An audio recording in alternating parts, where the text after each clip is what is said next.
Muito boa noite a todos. Muito bem-vindos a mais uma sessão deste ciclo de palestras, O Amor de Cristo, Boas Notícias em Tempos de Crise. Sabem que eu estou muito feliz esta noite por ver aqui tantas caras conhecidas, outras não conhecidas, mas estou muito feliz porque vocês escolheram vir aqui e não ir a um estádio de futebol aqui perto, onde está a haver um grande jogo de futebol, não é? Muito obrigado pela vossa presença aqui, sei que não se vão arrepender. Peço a Deus que fale ao vosso coração, a vós que estão aqui nesta sala e àqueles que estão a assistir pela internet, porque hoje vamos falar acerca de um tema que interessa a todos nós. Deus quer dar-nos saúde, a Bíblia revela segredos para uma vida melhor. Neil Nedley é um médico que trabalha na Califórnia, nos Estados Unidos da América. Ele publicou 2 livros que eu tenho em minha casa. Um deles o título é Proof Positive e o outro é Depression, The Way Out. E nestes livros ele dá-nos conselhos extraordinários sobre a saúde, conselhos baseados em segredos antigos que a Bíblia tinha lá. E hoje em dia as recentes descobertas científicas estão a comprovar que a Bíblia tinha razão, mas mesmo que a ciência não o dissesse, se acreditamos que a Bíblia é a palavra de Deus, se a Bíblia tem segredos de saúde, de certeza que vocês e eu vamos beneficiar se os colocarmos em prática.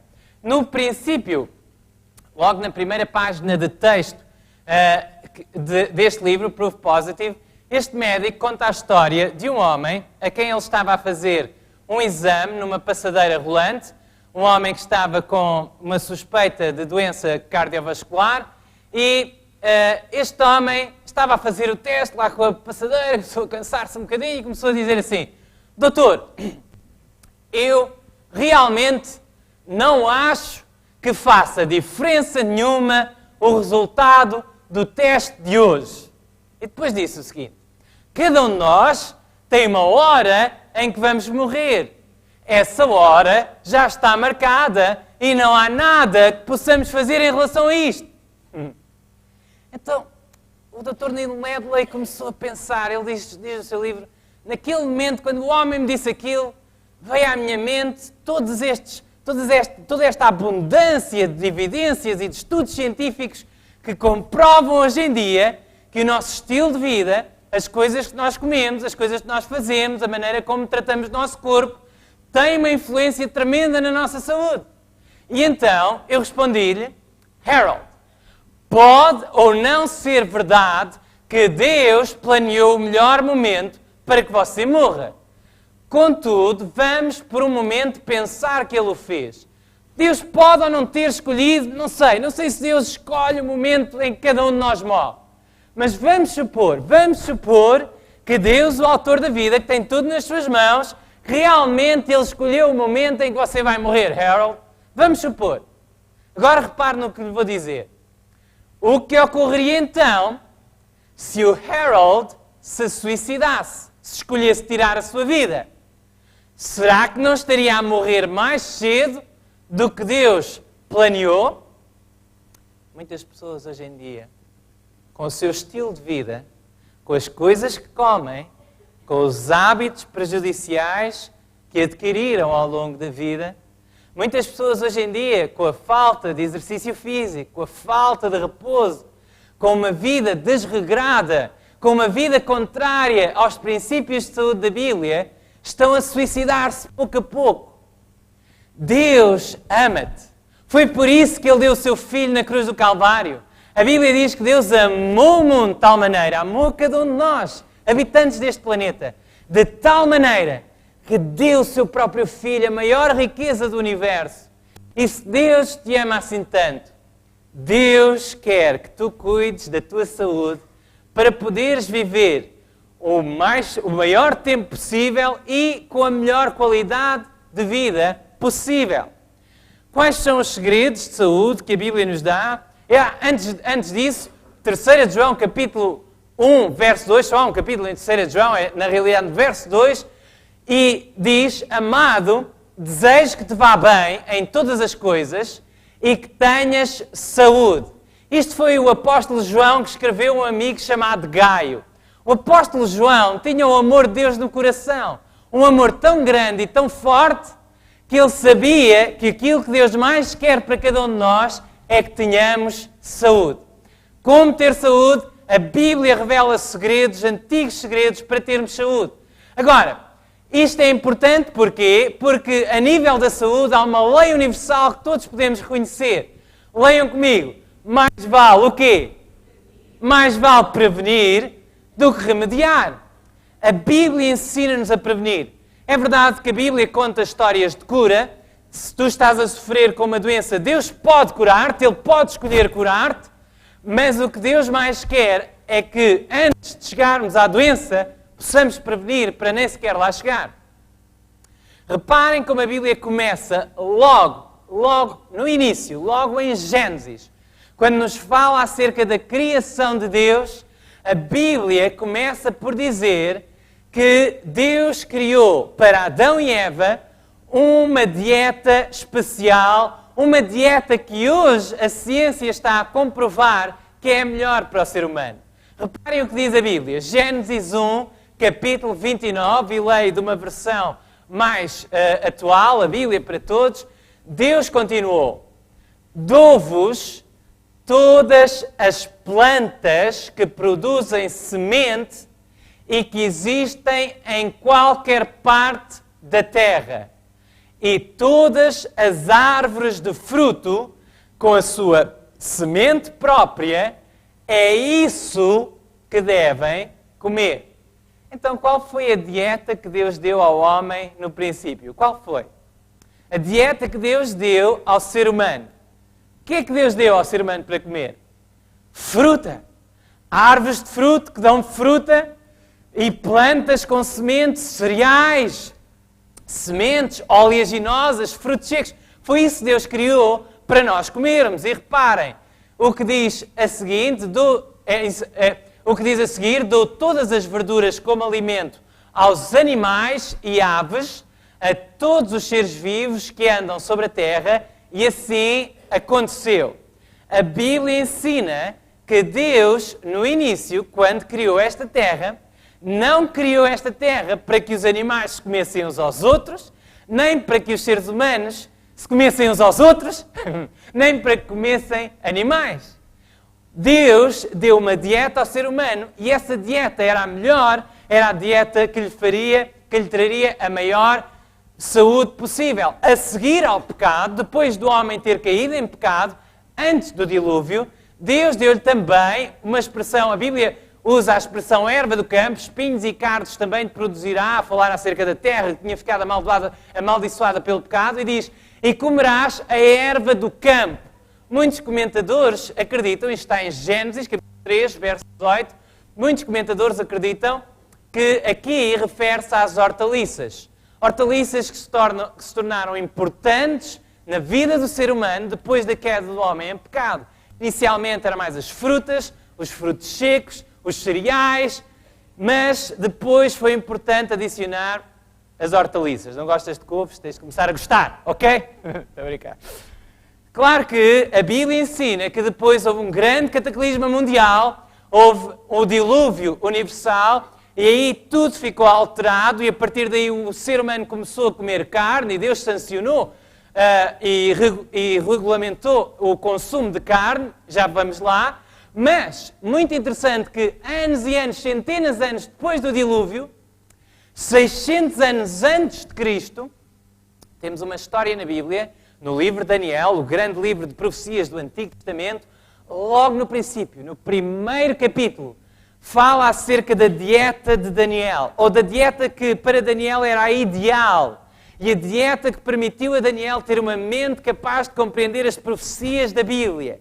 Reparem, a Bíblia diz-nos que quando Daniel chegou a Babilónia, viu a mesa do rei com todos os manjares que o rei comia, e ele tinha acesso a essa mesa porque foi colocado no palácio para ser educado na sabedoria e na ciência dos caldeus, dos babilónicos. E reparem, Daniel propôs no seu coração não se contaminar com a porção das iguarias do rei, nem com o vinho que ele bebia. Portanto, pediu ao chefe dos eunucos que lhe permitisse não se contaminar, diz Daniel capítulo 1, verso 8. Agora, o chefe dos eunucos do rei de Babilónia olhou para Daniel e disse assim, olha, eu tenho um bocado de medo. O rei escolheu-vos a vocês, vocês são membros da nobreza real de Israel, os outros vão todos fazer trabalhos forçados, os outros vão todos ser escravos de segunda categoria, vocês vieram para o palácio para ser escravos de primeira categoria, o rei dá-vos o privilégio de comerem da sua mesa, é um grande privilégio aqui em Babilónia, e depois, se te acontece alguma coisa, o rei tira a minha cabeça. Então Daniel falou com o chefe dos despenseiros, falou com o despenseiro. Então disse Daniel ao despenseiro, a quem o chefe dos eunucos havia constituído sobre Daniel, Ananias, Misael e Azarias. Daniel capítulo 1, verso 11. E reparem o que disse, experimenta, peço, dos teus servos, 10 dias, e que se nos deem legumes a comer e água a beber. E diz-nos a Bíblia que durante 10 dias este despenseiro realmente deixou que Daniel e os seus companheiros fizessem essa experiência. Ele também estava com medo que o rei lhe cortasse a cabeça. Então Daniel disse, olha, experimenta apenas 10 dias, deixa-me durante 10 dias comer legumes e beber água. Sabem, quando eu era mais novo e li este texto da Bíblia, eu testava couves. Couves e brócolos. A minha mãe chamava-lhe os legumes, primeiro era tudo couves. Testava couves. Hoje em dia anda a beber sumo de couve. Não digam a ninguém. Bom, de qualquer maneira, eu testava couves e quando eu lia legumes, eu pensei, legumes, couves cozidas, deve ser cenouras cozidas e brócolos cozidos. Que coisa horrível, 10 dias a comer aquilo, não sei como é que ele aguentou. Mas a Bíblia diz que 10 dias depois os achou... isto foi 3 anos depois. 10 dias depois, diz-nos que o despenseiro achou que eles estavam mais fortes, mais bem parecidos do que os outros e deixou que eles durante 3 anos continuassem a comer legumes. Então, mais tarde, graças a Deus, comecei a estudar a Bíblia e estudar um pouco das línguas em que a Bíblia foi escrita e descobri que a palavra que lá está traduzida por legumes é coisas semeadas. Coisas semeadas. Quer dizer que Daniel pediu ao despenseiro para durante 10 dias ser vegetariano. Ser vegetariano. Durante 10 dias ele não comeria carne, não comeria peixe, comeria coisas semeadas, comeria frutos secos, comeria fruta, comeria também algumas couves e de certeza que assim ele iria ficar melhor. E foi o que aconteceu. Agora reparem, 3 anos depois a Bíblia diz-nos que eles foram levados diante do rei Nabucodonosor, ele e todos os jovens aprendizes dos sábios de Babilónia, e em toda a matéria que o rei lhes fez perguntas, os achou 10 vezes mais doutos, a ele e aos seus 3 companheiros, do que todos os magos, astrólogos que havia em todo o seu reino. Daniel 1, verso 20, podem ler em vossa casa. Agora reparem, será que a história mundial e a ciência comprova que as pessoas mais brilhantes e mais inteligentes nesta terra eram vegetarianos? Com certeza nem todos. Há pessoas muito inteligentes que comem carne e peixe e que se calhar comem muita. Mas reparem nestes dados interessantes. Leonardo da Vinci. Alguém nunca ouviu falar em Leonardo da Vinci? Leonardo da Vinci era vegetariano. Martinho Lutero, grande reformador, era vegetariano. Sir Isaac Newton, um dos primeiros que nos anos de 1700 começou a estudar as profecias e a compreender as profecias de Daniel e do Apocalipse, era vegetariano. Abraham Lincoln, grande presidente norte-americano, ficou conhecido na história pela abolição da escravatura, era vegetariano. Thomas Edison era vegetariano. Mahatma Gandhi era vegetariano. Albert Einstein era vegetariano. Reparem, tantos vegetarianos na história e pessoas tão ilustres. E isto são só alguns. Hoje em dia tornou-se moda. Os atores em Hollywood, aqueles que são assim mais conscientes, agora também são vegetarianos. Brad Pitt é vegetariano, sabiam? Muito interessante, não é? As pessoas agora estão na moda, mas durante a história revela que mentes brilhantes foram vegetarianas. E é muito interessante, porque houve uma autora, Catherine Gale, que em 2006 publicou um estudo muito interessante que dizia que crianças com um coeficiente de inteligência mais elevado tendem a tornar-se adultos vegetarianos. Atenção, eu não estou a dizer que os vegetarianos ficam mais inteligentes. O que ela disse foi que as crianças mais inteligentes têm a tendência, foi o que mostrou o estudo, a tornarem-se vegetarianos. Ela pegou em crianças a quem foi feito o estudo do seu coeficiente em 1970 e quando eles tinham 30 anos de idade, estudou os seus hábitos e viu que muitas das que eram mais inteligentes tinham-se tornado vegetarianos. Muito interessante. E porquê que ela estudou isto? Porquê que ela estudou isto? Ela estudou isto e preocupou-se com a alimentação vegetariana. Porquê? Porque ela descobriu que nas pessoas com o coeficiente, as crianças com mais inteligência, pronto, as crianças com mais inteligência, não eram eu de certeza, bom, as crianças com mais inteligência também tinham a tendência de ter menos doenças cardiovasculares e outras. Reparem, evidências científicas sugeriram, isto é o que ela diz no seu estudo e a razão pela qual ela fez o estudo, evidências científicas sugeriram que os benefícios de saúde associados ao vegetarianismo podem ser consideráveis. Concentrações de colesterol sérico mais baixas, querem diminuir o colesterol, os vegetarianos tinham um colesterol mais baixo. E ela achou, pode ser que seja essa a causa. Pressão arterial mais baixa, querem diminuir a vossa pressão arterial, e um risco reduzido de obesidade e de doença cardíaca coronária, ou doenças cardiovasculares, para dizer um português mais correto. Agora reparem, muito interessante. E então, ela estudou, na realidade, estas crianças e quis saber a razão pela qual as pessoas mais inteligentes tinham uma tensão arterial mais baixa, tinham colesterol mais baixo, tinham menos risco de doenças cardiovasculares. E ela pensou, será que é por serem vegetarianos? Porque está provado que as pessoas vegetarianas têm menos risco de contrair este tipo de doenças.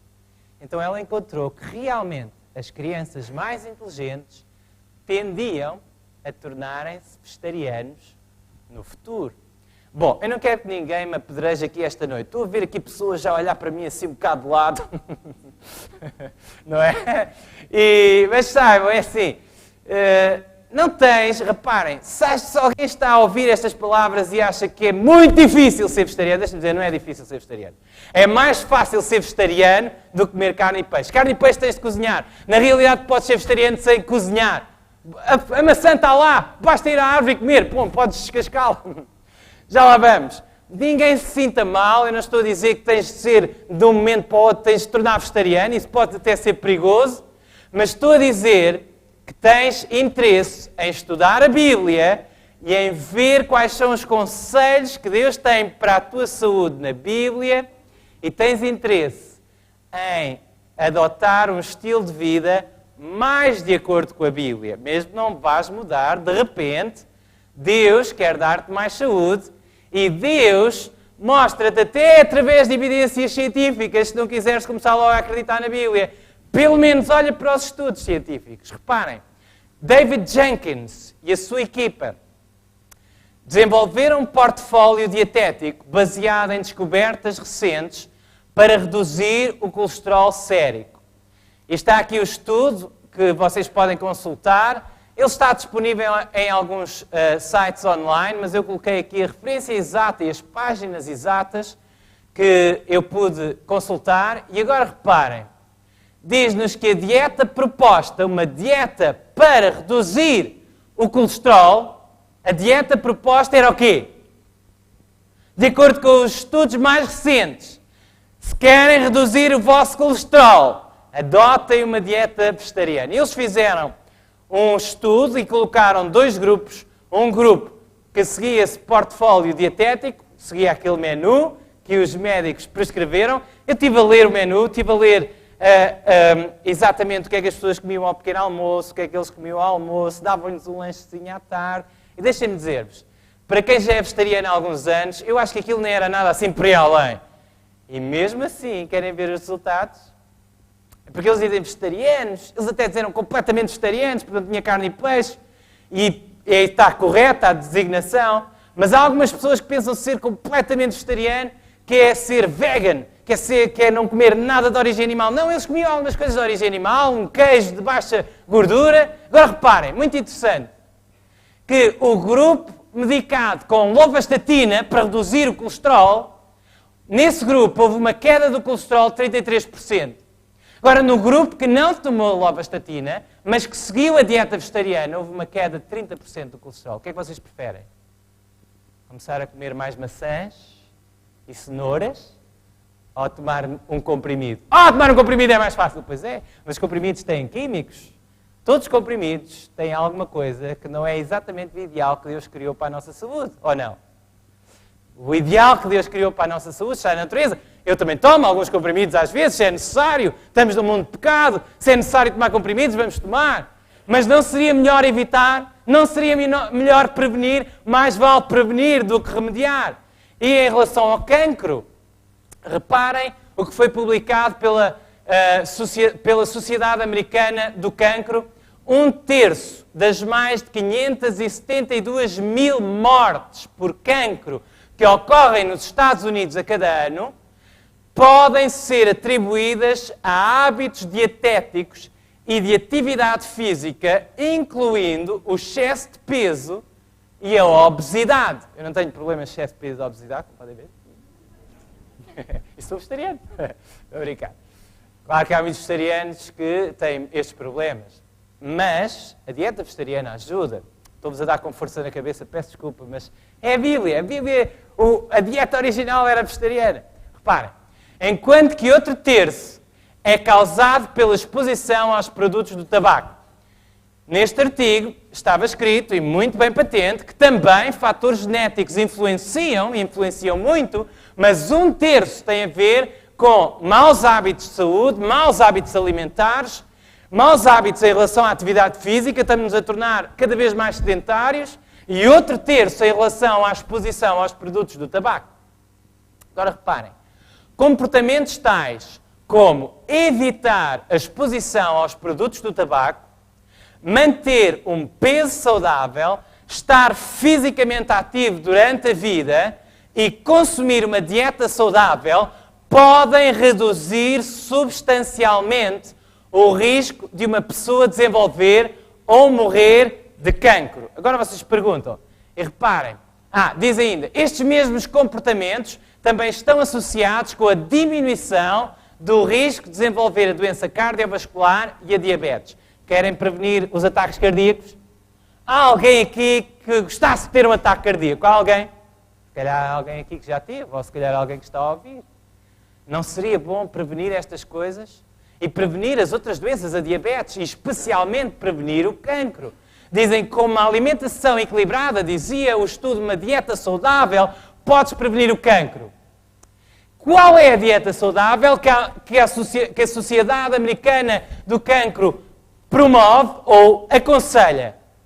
Consuma uma dieta saudável, dizia o artigo, com uma ênfase, leiam comigo, uma ênfase em quê? Em alimentos de origem quê? De origem, não é animal, é vegetal. Portanto, queres prevenir as doenças da nossa época, as doenças que dizimam milhares e milhares de vidas por ano. Então, tens todo o interesse em começar a comer mais fruta, mais saladas, mais verduras, mais frutos secos, mais sementes, mais oleaginosas. E menos, tu já sabes, menos o quê? Não é? Vocês sabem, não é? Bom, reparem o que dizia Neil Nedley, também o médico que eu citei no princípio.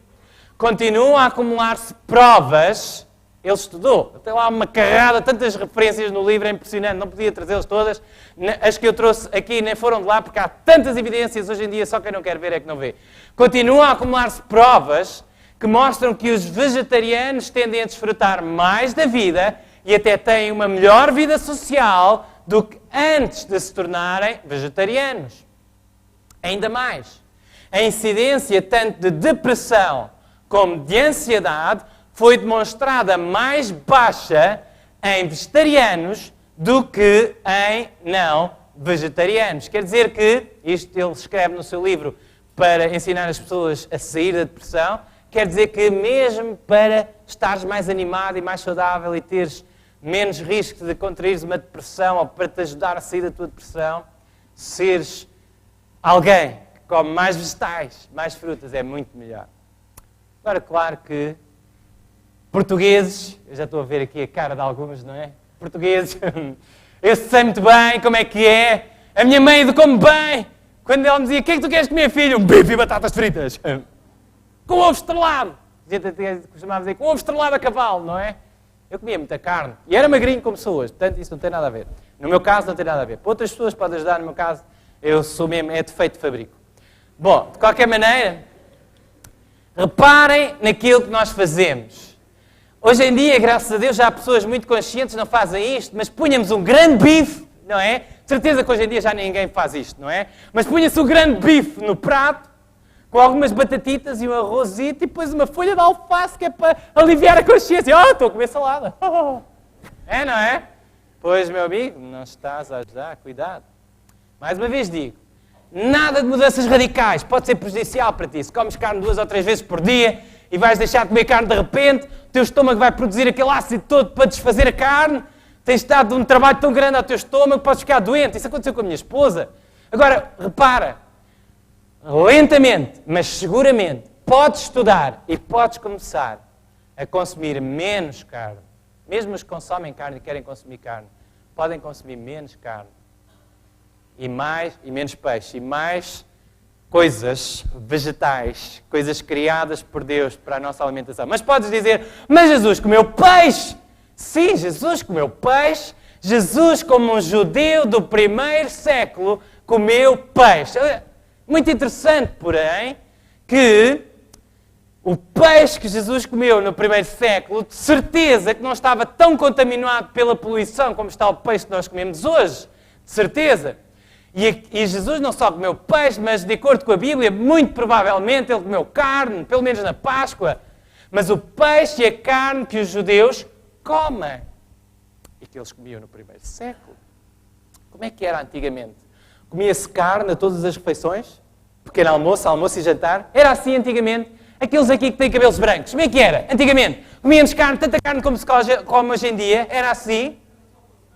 Era pelas festas, não é? Pelos feriados, não é? E quem sabe isso era mais saudável. Jesus, como um judeu do primeiro século, ele comeu também como as pessoas do primeiro século comiam, e comeu aquilo que o seu povo comia, a carne e o peixe que os judeus comem. Portanto, se decidires comer carne, se é a tua decisão consciente comer carne, o ideal da Bíblia é sermos vegetarianos, mas compreendo que há muitas pessoas que não podem tornar-se vegetarianas de um momento para o outro, mas se decidires comer carne, então cuidado, porque seria bom comer o que os judeus comem. O que é que eles comem? Estão lá as regras no Antigo Testamento. Levítico capítulo 11, trabalho para casa. E aqueles que estão em casa podem já abrir as vossas Bíblias, ou aqueles que têm aqui a Bíblia neste auditório e quiserem abrir Levítico 11, está lá quais foram as regras que Deus deu em relação à carne e ao peixe, até às aves do céu.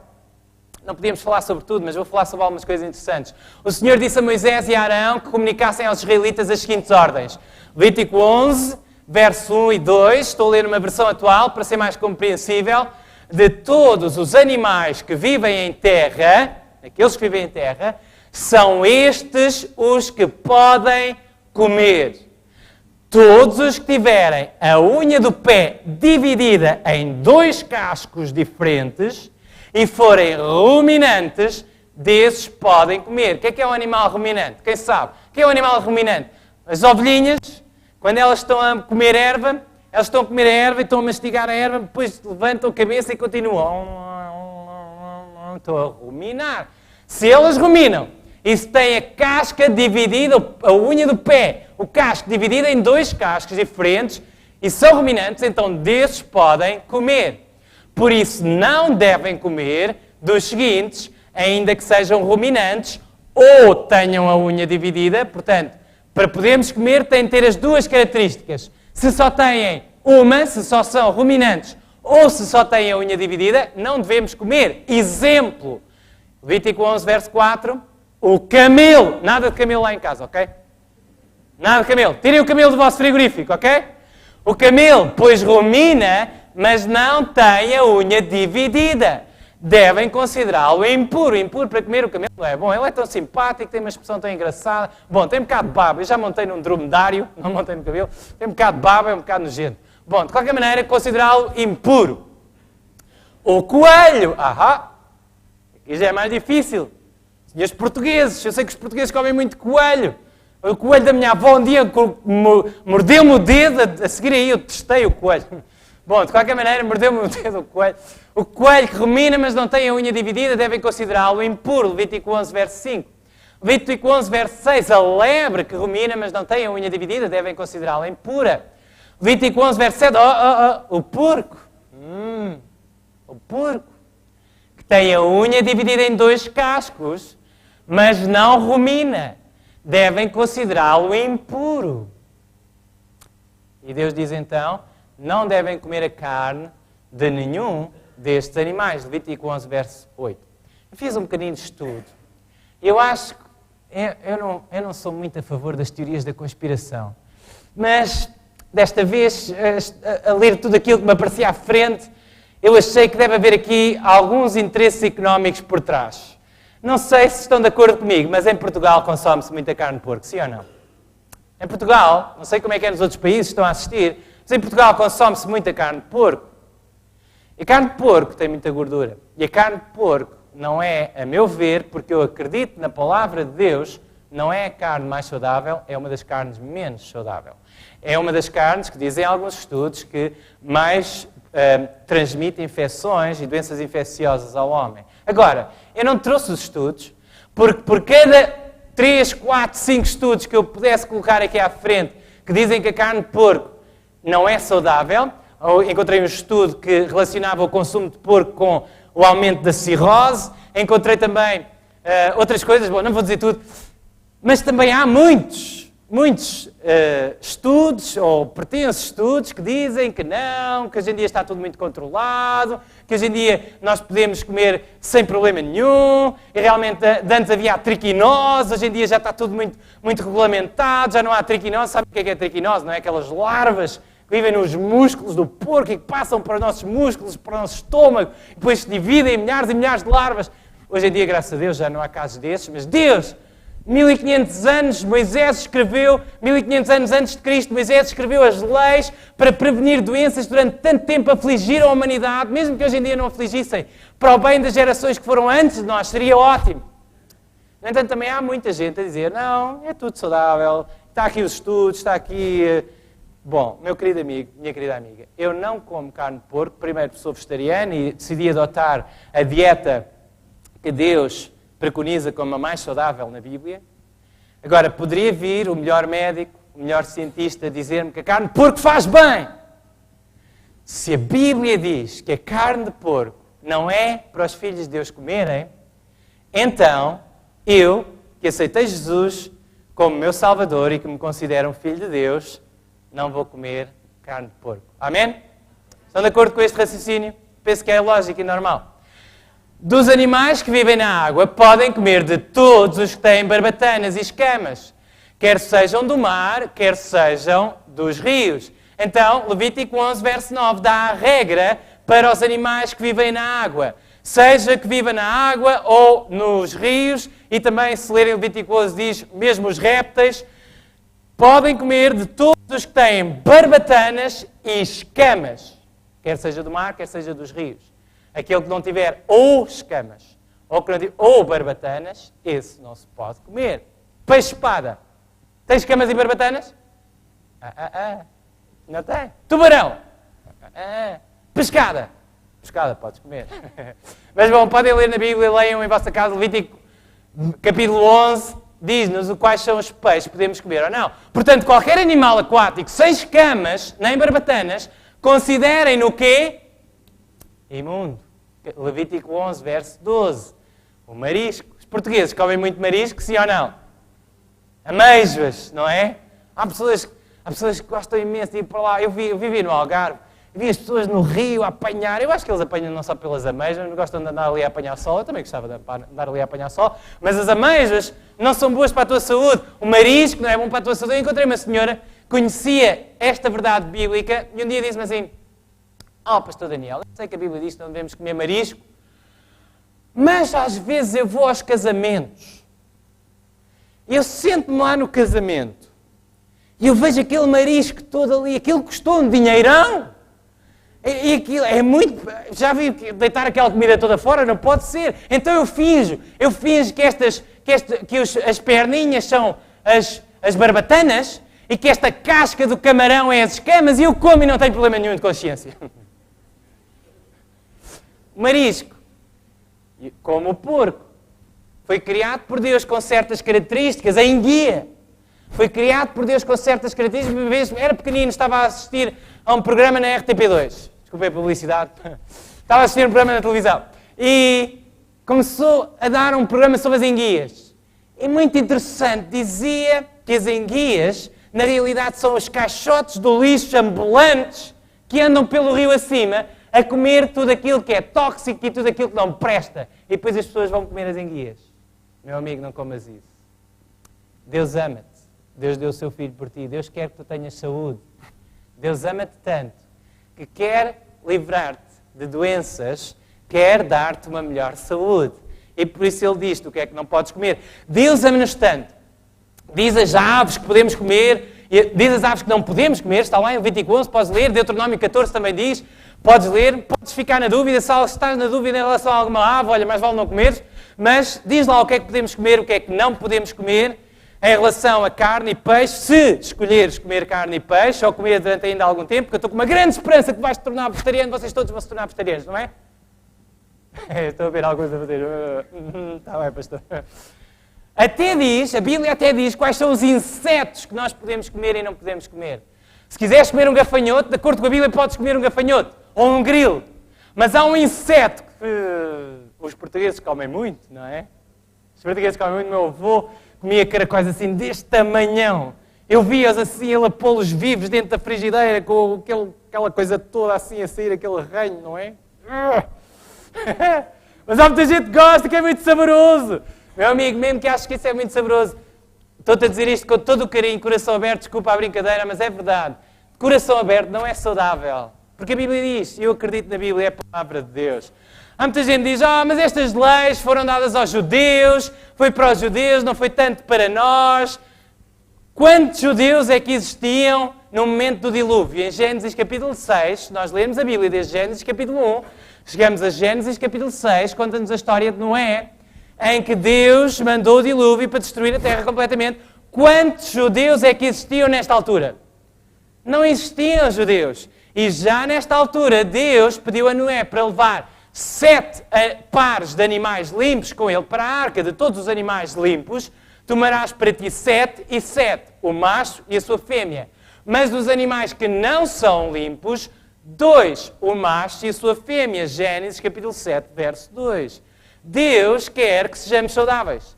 Ele queria que os judeus fossem saudáveis, sim. E Ele quer que os portugueses sejam saudáveis. Queria que os antediluvianos fossem saudáveis, porque Deus ama todos os seres humanos. Seja qual for a época em que tu vives, sejas homem ou sejas mulher, tenhas o cabelo preto ou loiro ou castanho, sejas gordo ou magro, estejas doente ou tenhas saúde, Deus quer que tenhas mais saúde. Deus quer que tu sejas mais saudável. Deus ama-te. Ele mostrou isso na cruz do Calvário. E Jesus morreu por ti, para que tu não te consideres algo em que podes colocar lá dentro tudo aquilo que te apetece, porque não tens valor nenhum, e não importa o que é que te acontece, não. Deus quer que tu tenhas uma elevada autoestima, no sentido de que Deus, por ti, deu aquilo que Ele tinha de mais precioso. E, portanto, tu deves ter cuidado com aquilo que comes, com a maneira como tratas do teu corpo. Jesus pagou por Ele com o seu sangue.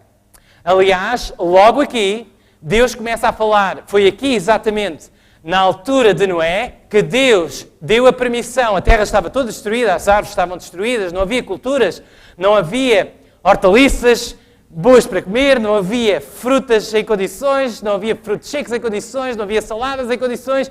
Deus permitiu que eles comessem carne na arca e quando saíram da arca, mas Deus regulamentou e disse, atenção, já aqui nós vemos a distinção entre os animais limpos e não limpos, mas Deus disse também, a carne, porém, com a sua vida, isto é, com o seu sangue, não comereis. Gênesis 9, verso 4.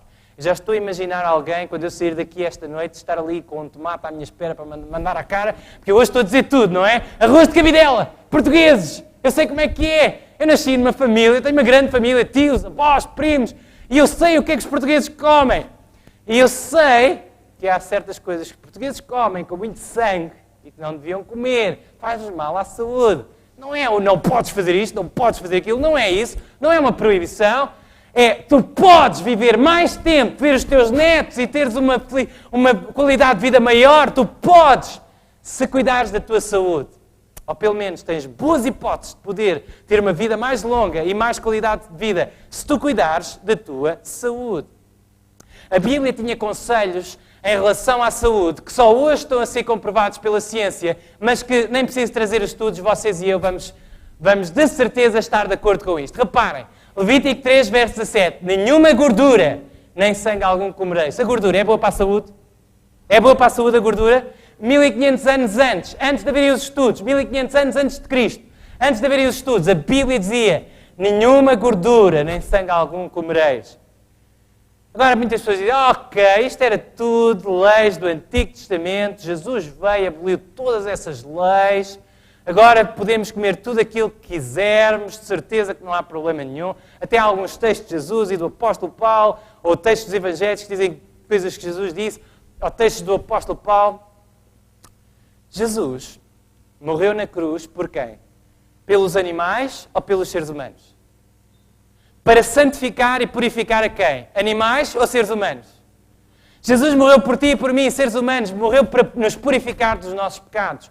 Ele, de acordo com a Bíblia, é o Criador, foi Ele que criou os animais, Ele sabe quais são os que nós podemos e devemos comer, ou quais são aqueles que são menos prejudiciais para a nossa saúde e quais são aqueles que são mais prejudiciais para a nossa saúde. Jesus não veio inverter a ordem da criação, Jesus veio restabelecer a ordem da criação.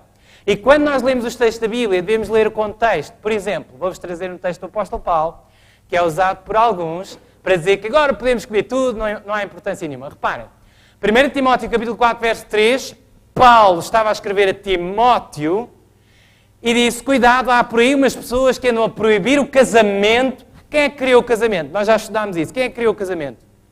Foi Deus. Proibindo o casamento e ordenando a abstinência dos alimentos que Deus criou para os fiéis e para os que conhecem a verdade, a fim de usarem deles com ações de graças. Na teologia do apóstolo Paulo, nas cartas que nós lemos, das epístolas no Novo Testamento, há um grande debate sobre carnes que eram sacrificadas aos ídolos e por causa disso alguns cristãos tinham algum problema, então, mas esta carne foi dedicada a um ídolo pagão e agora vou comer esta carne. O apóstolo Paulo, no fundo, dá dois conselhos diferentes. Aqueles que não têm problemas de consciência, ele diz, olha, não têm problema de consciência com isso, os ídolos nada são os demónios que estão lá por trás, os ídolos não existem na realidade, se não tens problemas com isso, podes comer, não há problema. Mas, se alguém fica escandalizado, não ofendas o teu irmão. Então há esse debate muito grande na teologia do apóstolo Paulo, mas eu não sei exatamente se era sobre isso que ele estava a falar neste texto. E é este texto exatamente que muitas pessoas usam para dizer podemos comer tudo aquilo que quisermos. Reparem. Proibindo o casamento foi Deus que criou no Éden. E ordenando a abstinência dos alimentos que Deus criou. O que é que Deus criou? O que é que Deus criou para nós comermos? O que é que Deus criou para nós comermos de acordo com a Bíblia? Foram os animais? Os alimentos que Deus criou para os fiéis e para os que conhecem a verdade, a fim de usarem deles com ações de graças. Porque toda a criatura de Deus é boa e não há nada que rejeitar sendo recebido com ações de graças. 1 Timóteo 4, 4. Agora, eu tenho uma pergunta para as pessoas que acham que o apóstolo Paulo estava a falar sobre os animais e sobre tudo o que é animal. Tu estarias disposto a comer um rato? Estarias disposto a comer um rato? Algumas sociedades comem ratos. Estarias disposto a comer um rato? Um lagarto? Uma lagartixa? Estarias disposto a comer? Um crocodilo? Estarias disposto a comer? Se Deus criou, se todas as criaturas que Deus criou são boas e que não há nada que rejeitar sendo recebido com ações de graças, fazes uma oração. Tenho uma amiga minha que me disse assim, Daniel, por mais que eu tente explicar, tenho dois amigos no meu trabalho que não conseguem compreender. Pertencem a outra denominação religiosa e nessa denominação ensinam com este texto que tudo aquilo, diz o texto seguinte, o verso 5, 1 Timóteo capítulo 4, verso 5, porque pela palavra de Deus e pela oração é santificado. Então eles leem este texto e dizem, não importa o que tu comes, seja o açúcar, excesso de açúcar, seja o álcool, seja o que for, tudo o que tu comes, tu fazes uma oração, pedes a Deus que abençoe e puf-te, fica tudo santificado, podes comer tudo. Será que é assim? Deus criou-nos com um cérebro para pensar. Deus criou alimentos para nós comermos e há outros alimentos que Deus não criou para nós comermos. A Bíblia ensina-nos que Jesus morreu por nós, Jesus não morreu pelos animais, a carne animal não foi santificada pelo sangue de Jesus Cristo. Deus santifica, Deus pode abençoar os alimentos quando nós fazemos a escolha mais racional e a melhor escolha possível. E a Bíblia ensina qual é a melhor escolha possível. Reparem, a Bíblia falava 1000 anos antes de Cristo. Salomão escreveu, Provérbios 25, verso 27, comer mel demais não é bom. Hoje em dia, se Salomão fosse vivo, talvez ele tivesse escrito, cuidado com o açúcar refinado. Ok, trabalho para casa. Senhoras, senhores também, vão à vossa despensa.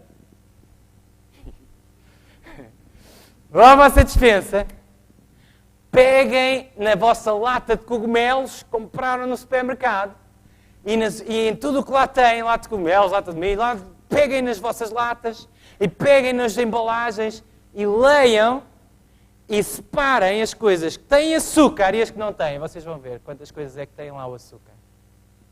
Hoje em dia o açúcar é um negócio de milhões. O açúcar está em quase tudo aquilo que nós consumimos processado. Ou pelo menos está em grande maioria das coisas. Comer açúcar demais, sobretudo açúcar refinado, não é bom. E a Bíblia falava sobre isso. Não estejas, a Bíblia falava quanto a comer em excesso. Provérbios 23, verso 20. Não estejas entre os beberrões de vinho, nem entre os comilões de carne. Há pessoas que comem, eu gosto de ter a barriga aqui bem aconchegada, não é?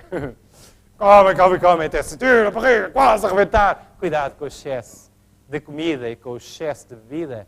1000 anos antes de Cristo, Salomão escreveu, está em Provérbios 20, verso 1, o vinho é escarnecedora, bebida forte, quer dizer, bebida alcoólica, é alvoroçadora e todo aquele que neles errar nunca será sábio. E as pessoas dizem assim, mas Jesus foi a um casamento e ele fez o vinho para as pessoas beberem. Cuidado. A palavra no Novo Testamento, oinos, a palavra para vinho, oinos, no Novo Testamento, era usado para o vinho fermentado, vinho com álcool e vinho sem álcool. Essa história que está no Evangelho de João, capítulo 2, diz-nos que na realidade as pessoas já tinham bebido bem. Estavam num casamento, o casamento na altura durava 7 dias e já tinham bebido bem. Deus criou os homens. Deus sabe o que é que os homens fazem quando chegam a casa depois de beberem bem ou de beberem bem mal. O que é que os homens fazem quando chegam a casa depois de beberem bem mal? Bom, alguns, graças a Deus, vão se deitar e não fazem nada, não é? Mas há outros que não falam da melhor maneira, da maneira mais amorosa e carinhosa para a sua esposa, pois não? E às vezes tratam-na de uma maneira um pouco violenta, sob o efeito do álcool. Acham que Jesus, aquele que nos veio dar a vida, faria isso e faria litros e litros e litros, quando estudamos no original, a quantidade de vinho que Jesus, de água que Jesus transformou em vinho, eram litros e litros e litros. Jesus faria isso para produzir bebedeiras nos homens? De maneira nenhuma. Jesus fez o sumo de uva puro. Fez o milagre, sim, para alegrar a festa daquele casamento e não para a destruir, para alegrar a família e não para a destruir. Se tu estás hoje a lutar com o vício do álcool ou com qualquer outro vício, fica a saber que Deus ama-te de todo o seu coração. E há uma coisa que Deus quer, é ajudar-te e libertar-te desse vício. A Bíblia diz, se Deus é por nós, quem será contra nós? Se por acaso estás a lutar com um vício, com o tabaco, por exemplo, ou com alguma outra droga, Deus ama-te. Deus deu o seu Filho para te mostrar que te ama. E Deus quer libertar-te dessa escravidão. E Deus é poderoso para o fazer. Tenho visto muitas pessoas a libertarem-se dos maus hábitos, pela fé em Jesus, olhando para Jesus, sabendo que Jesus os ama. Se Deus é por nós, quem será contra nós? O apóstolo Paulo dizia, posso todas as coisas naquele que me fortalece. Todas as coisas, inclusive deixar os meus maus hábitos. Amém? Deus tem um plano para a tua vida. Deus quer ajudar-te. Deus quer libertar-te dos teus maus hábitos. Deus ama-te de todo o seu coração. A Bíblia falava acerca da importância da alegria. Muitos anos antes de Cristo, 1000 anos antes de Cristo, Salomão escreveu, Coração alegre, Provérbios 17, verso 22, coração alegre dá saúde ao corpo, espírito abatido seca os ossos. A importância de estares animado, de dar graças a Deus. Muitas pessoas falam comigo que estão desanimadas. Digam assim, olha, faça uma coisa. Isto não vai ser um milagre. Não vai acontecer assim uma coisa milagrosa na sua vida. Mas experimente. Antes de deitar, quando está com aqueles pensamentos todos tristes, que a minha vida não vale nada, e que está tudo mal, e não tenho dinheiro para pagar as coisas, pegue num papel e numa caneta e escreva 10 coisas, pelo menos 10 coisas, que sente que tem para agradecer a Deus. Coisas boas da sua vida. É fácil pensar no mal, é fácil pensar no que o diabo faz. Pensa nas coisas boas que Deus tem feito por ti. Porque quanto mais tiveres o coração alegre, mais saúde dás ao teu corpo. Dizia a Bíblia. E sobre o exercício físico, bom, a Bíblia não fala muito. Na altura, uma pessoa trabalhadora tinha de fazer exercício físico. As mulheres tinham de puxar água lá debaixo dos poços. Os homens tinham de andar a lavrar com os bois. O meu avô é um agricultor, andei muitas vezes com ele atrás dos bois. E posso-vos dizer que a vida no campo faz-nos mexer. A vida atrás da secretária, atrás do computador, como é a minha hoje, não nos faz mexer muito. A vida a conduzir faz-nos mexer, mas é o carro, é as rodas do carro que andam a rolar, não é as nossas pernas. E então a Bíblia tinha um conselho que eu apliquei aqui, além de tudo mais que podíamos ver, mas diz Provérbios 6,6, vai ter com a formiga, ó preguiçoso. Olha para os seus caminhos e ser sábio. Salomão estava a dizer, cuidado, a formiga trabalha durante o inverno, trabalha durante o verão, para que no inverno possa estar descansada, durante o verão da tua vida. Enquanto podes andar, faz uma caminhada. Oh, fazer uma caminhada, não me apetece. Oh, tão chato fazer uma caminhada.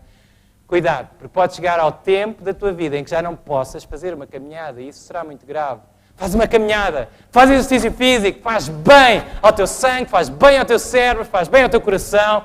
Se não podes correr, anda. Se não podes andar, gatinha, faz alguma coisa. Mexe aquilo que tu puderes, porque mexer faz bem. Vai ter com a formiga ao preguiçoso.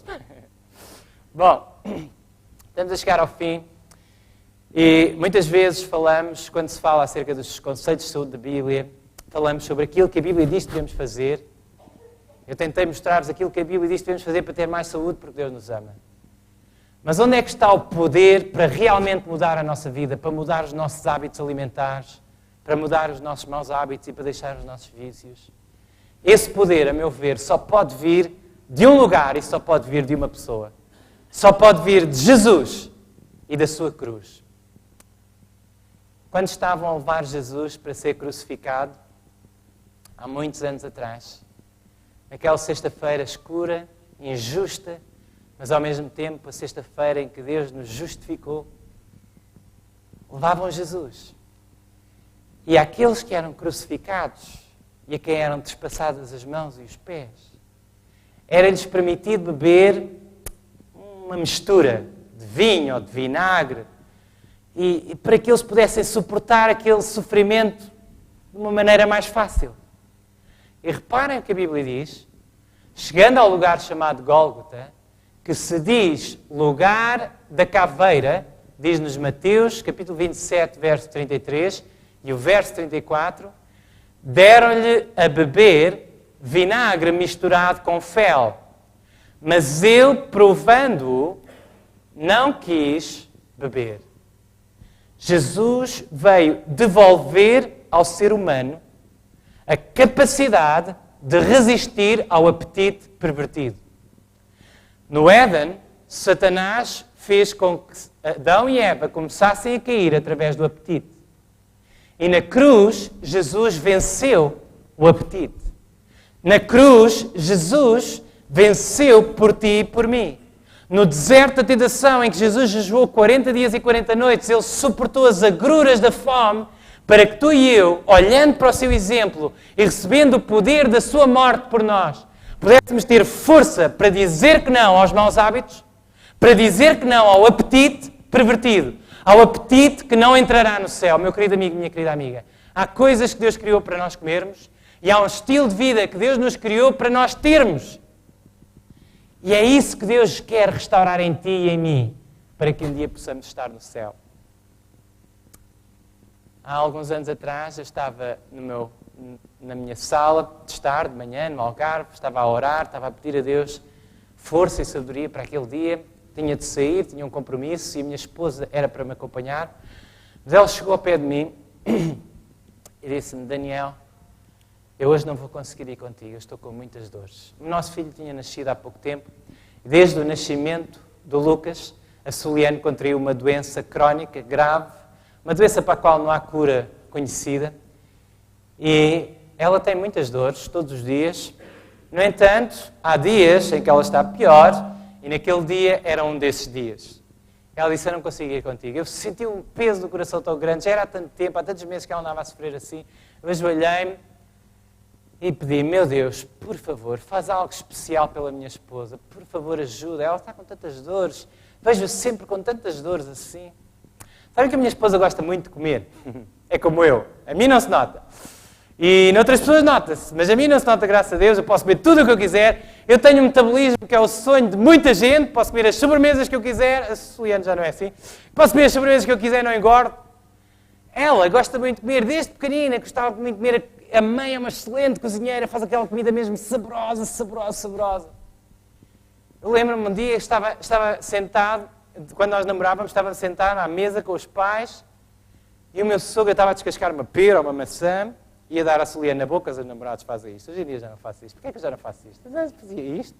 10 anos atrás fazia isto, tenho de voltar a fazer. Descascava a pera, a maçã. Hoje em dia dou ao meu filho. Bom, de qualquer maneira, descascava a pera, a maçã, dava-lhe na boca e o meu sogro estava a olhar assim do lado. Eu pensei: bom, ele deve estar a gostar. Virou-se bem e disse: epá, parabéns! Ele é militar, é assim tudo. Parabéns! Parabéns? Obrigado. Em 25 anos, nunca consegui que ela comesse uma peça de fruta. O amor faz milagres, amém? O amor de Jesus quer fazer um milagre por ti hoje. Deus ama tanto. Ele quer dar-te a melhor comida possível. Nesse dia de manhã, não sábado de manhã, comecei a orar fortemente e pedir: meu Deus, por favor, faz algo pela minha esposa. E eu saí de casa, fui para o meu compromisso, voltei, passado algumas horas, e quando eu voltei, ela disse: Daniel, nem imaginas o que eu encontrei. Encontrei uma norte-americana que tem exatamente a mesma doença que eu, é uma cristã adventista do sétimo dia, tem exatamente a mesma doença que eu. E sabes o que é que ela diz no seu blog? Ela diz o seguinte: não estou curada, mas comecei a viver muito melhor, com muito menos dores, quando comecei a comer de uma forma mais natural, mais simples, quando comecei a comer mais frutas, mais saladas, mais coisas cruas e menos coisas processadas, ou seja, começou a comer a dieta que Deus nos deu no princípio. E a Soliane começou a fazer umas experiências. É por isso que eu hoje em dia bebo sumo de couve. Mas dá energia, estão a ver? Dá montes de energia. Reparem, o meu jantar foi isto, ele fez-me isto para o jantar. Há outros homens que podiam chegar aqui e dizer assim: uau, que é isto? Dizer: sou bem, ela pôs lá umas sementes quaisquer, de chia, o que é? Eu li um bocado da história destas sementes, diz que os guerreiros antigos na China comiam sementes e ficavam cheios de energia. Deve ser verdade, porque eu estou cheio de energia. Estão a ver? Deus quer o melhor para ti, quer que tu tenhas saúde, quer que tu tenhas força. Jesus morreu por ti, para que tu tenhas a melhor saúde possível. Será que não vale a pena hoje olhar para Jesus e dizer: obrigado, Senhor, porque me deste conselhos de saúde excelentes. Dá-me a força para os viver, para que eu possa ter a melhor saúde possível, a melhor condição mental possível, para te servir até ao céu. Amém.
Muito obrigado, Lídia. Muito obrigado, Filipe. Foi muito bom. Fez-me pensar. Uma música calma que nos permite refletir naqueles que têm sido os hábitos da nossa vida. Eu próprio tenho muito para mudar. Há muitas coisas na minha vida que não estão como deveriam estar. Mas eu vou pedir a Deus que me dê a força para viver de uma maneira que eu honre mais e para cuidar do meu corpo de uma maneira que me permita servi-lo melhor. Se alguém me quiser acompanhar nessa oração, eu peço o favor de se colocar de pé e tomar hoje a decisão de se entregar nas mãos de Deus e de deixar que Deus o conduza. Querido Pai, obrigado por nos teres dado conselhos, indicações tão práticos, tão claros, tão poderosos, para podermos ter uma saúde melhor, enquanto vivemos nesta terra ainda sujeitos, é verdade, a doenças, a contratempos, a tristeza e a dor, mas sei que desejas dar-nos algo mais do que cada um de nós tem experimentado. Eu próprio tenho muito a melhorar, há muitos hábitos na minha vida que precisam de ser deixados para trás, muitos hábitos bons que precisam de ser fortalecidos ou adquiridos, e quem sabe há alguém que está a ouvir e que está a lutar contra um mau hábito, contra um vício, ou que aprendeu hoje que há alguma coisa na sua vida que não está de acordo com a tua palavra. Eu peço que pelo sangue de Jesus, derramado na cruz do Calvário por mim e por cada uma das pessoas que está a ouvir esta mensagem, eu peço, Senhor, que o Espírito Santo toque os nossos corações, nos dê a força necessária, nos dê o poder para nos libertarmos dos maus hábitos e nos dê a sabedoria para, passo a passo, podermos ter uma vida mais saudável como Tu desejas. Obrigado, Pai. Obrigado, Jesus, porque nos vais ajudar pelo Teu amor. Amém. Muito obrigado pela vossa presença aqui esta noite. Obrigado àqueles que estiveram a assistir lá em casa. Amanhã o tema é: tu podes fazer a diferença. Os pequenos detalhes contam muito. Deus vai fazer a diferença na vossa vida, hoje e amanhã e sempre. Através de Jesus. Amém.